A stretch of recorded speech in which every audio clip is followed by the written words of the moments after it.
At dawn on the Temple Mount, Salah Ad-Din prayed, knowing he had defended the sacred, but now faced the monumental task of defending peace itself. After years of fighting, hardship and loss, Jerusalem had finally fallen to the armies of Saladin. In the aftermath of the siege, the Muslim leader stood victorious on the Temple Mount, gazing towards the horizon. His mind raced with thoughts of the countless lives lost, the immeasurable suffering endured by both sides during their relentless pursuits of faith and glory. Now, the weight of maintaining this hard-won victory pressed heavily upon him. As he knelt in prayer, he knew that his greatest challenge was not winning battles, but building a lasting peace. The fate of Jerusalem, a city sacred to Christians, Muslims, and Jews alike, hung in the balance. And so he prayed, seeking divine guidance on how to lead his people towards a future of unity and understanding. In the midst of the euphoria of victory, something else stirred within him. He found himself thinking of his old enemy, the valiant King Richard. Despite their differences, he had come to admire the English monarch's tenacity and courage. As he recalled their epic clashes on the battlefield, a strange feeling of camaraderie washed over him. This unexpected sentiment led him to ponder whether there might be more uniting them than dividing them. Could there be a way to end this cycle of violence and build a lasting peace between their nations? With this newfound determination, he set out to find Richard, hoping to negotiate a peaceful resolution that would spare countless lives and bring an end to the bloodshed once and for all. Meanwhile, far away from the bustling streets of Jerusalem, King Richard found himself at a crossroads. After enduring years of bloody campaigns in a holy land, the legendary warrior was beginning to question the true cost of his victories. As he surveyed the devastated landscapes and the weary faces of his troops, a profound sense of weariness washed over him. It was not the physical toll of battle that troubled him, but the realization that the pursuit of Christian glory had brought nothing but death and destruction. On one sweltering afternoon, as the heat shimmered over the dusty plains, he made a decision that would change the course of history forever. Summoning his knights to his tent, he announced his intention to seek a peaceful resolution to the conflict. With the formidable Saladin, his advisors were stunned, but Richard's resolve was unwavering. He envisioned a world where Christians, Muslims, and Jews could coexist in harmony, where the land of Jerusalem would be a beacon of tolerance rather than a battleground for conquest. Richard was ready to risk everything to make this dream a reality. As the sun beat down on the parched earth, the English king and his trusted knights rode towards the fabled city of Jaffa. There they would meet with the legendary Muslim leader in a historic first.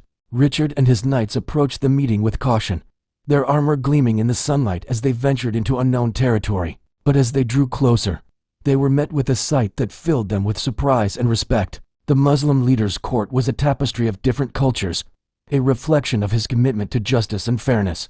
As Richard entered the chamber, he saw not just an enemy, but a fellow ruler grappling with the same challenges of leadership and the weight of his people's expectations. The air was thick with tension as the two leaders sized each other up, their body language speaking volumes in the absence of words.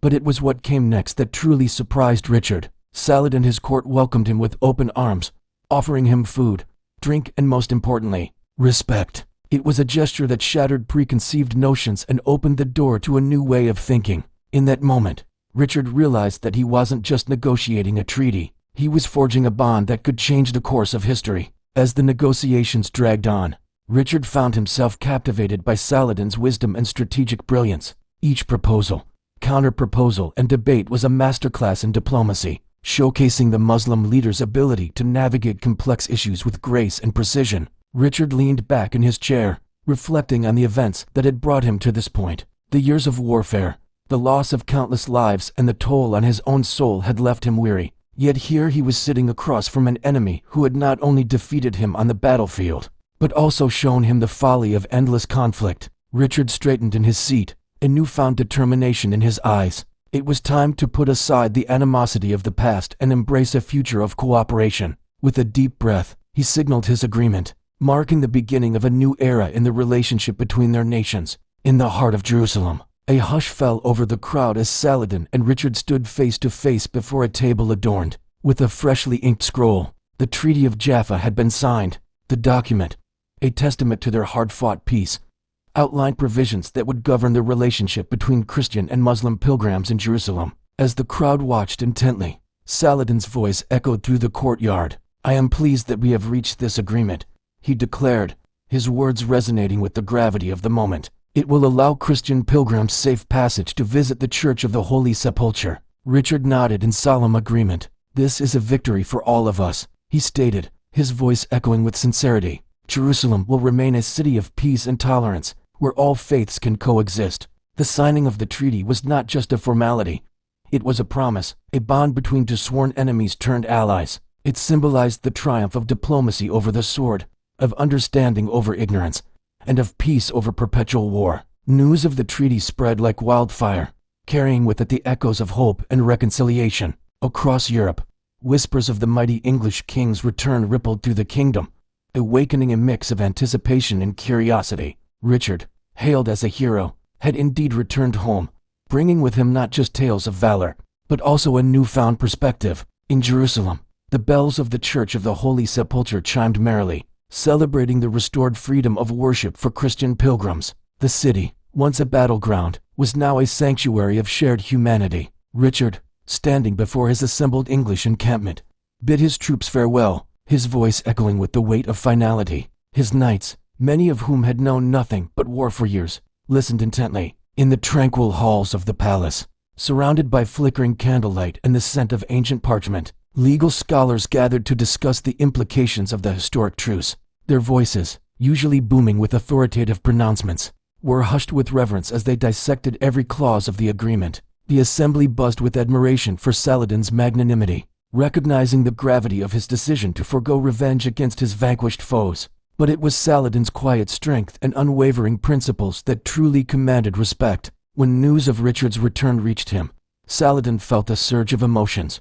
His thoughts raced to the countless lives lost in the battle for Jerusalem, wondering if lasting peace was truly possible. However, amidst the clamor for vengeance, he chose a different path, one rooted in justice and mercy. As he looked back on his arduous journey, he couldn't help but smile. Despite facing defeat, he had held firm to his beliefs and secured a better future for his people. In the quiet solitude of his chamber, surrounded by the echoes of the day's battles, Saladin found solace in his unwavering faith. Kneeling before his Imam, Al-Faqih, the great leader poured out his heart, seeking guidance in a sea of uncertainty. The Imam, a beacon of wisdom and serenity, listened intently, his gaze filled with understanding. He spoke of courage, reminding Saladin that true strength lay not in brute force, but in the pursuit of justice and mercy. Richard, as he prepared to depart for England, paused for a moment of reflection. Looking towards the horizon, he saw not just a departing ship, but a chance to forge a new legacy.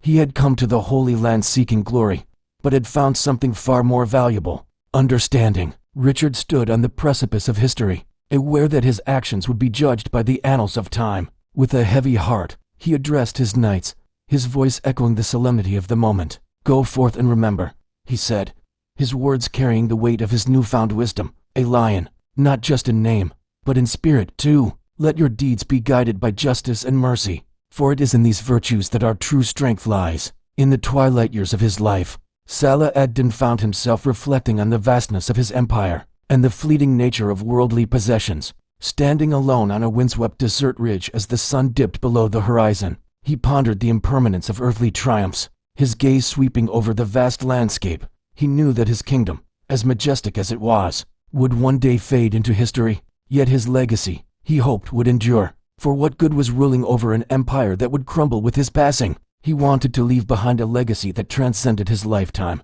a legacy that would outlive him. So he worked tirelessly, always mindful of the fleeting nature of his reign, ensuring that his laws, his policies, and his ideals would endure long after he was gone.